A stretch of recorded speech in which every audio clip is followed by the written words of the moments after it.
కవిత అరెస్టును సవాల్ చేస్తూ ఆమె తరపున న్యాయవాది మోహిత్ రావు వెంటనే రౌస్ అవెన్యూ కోర్టును ఆశ్రయించారు. గురువారం రంజాన్ కారణంగా కోర్టుకు సెలవు కావడంతో డ్యూటీ జడ్జిగా ఉన్న CBI court special judge Manoj Kumar ఎదుట పిటిషన్ దాఖలు చేశారు. ఎలాంటి సమాచారం ఇవ్వకుండా కవితను అరెస్ట్ చేసినట్టు పిటిషన్లో పేర్కొన్నారు. అయితే తన ఎదుట మద్యం పాలసీ కేసుకు సంబంధించి ఎలాంటి వాదనలు జరగలేదని, తనకు సమాచారం తెలియదని, ఈ కేసులో తాను ఎలాంటి ఉపశమనం ఇవ్వలేదని జడ్జి తేల్చి చెప్పేశారు. తాను కేవలం అత్యవసర అంశాల్లో మాత్రమే పిటిషన్లపై వాదనలు వింటానని చెప్పారు. సిబిఐ అరెస్టు, కస్టడీపై ఏ అభ్యంతరాలున్నా సంబంధిత ట్రయల్ కోర్టునే ఆశ్రయించాలని సూచించారు. కోర్టు నుంచి నిరాశతో బయటకొచ్చిన కవిత తరపు న్యాయవాది మోహిత్ రావు తాము అరెస్టును, కస్టడీ శుక్రవారం కోర్టులో సవాల్ చేస్తామని చెప్పారు.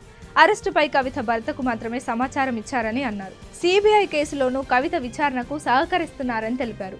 కవిత అరెస్టుపై భర్తకు మాత్రం సమాచారం ఇచ్చారని న్యాయవాది మోహిత్ రావు తెలిపారు.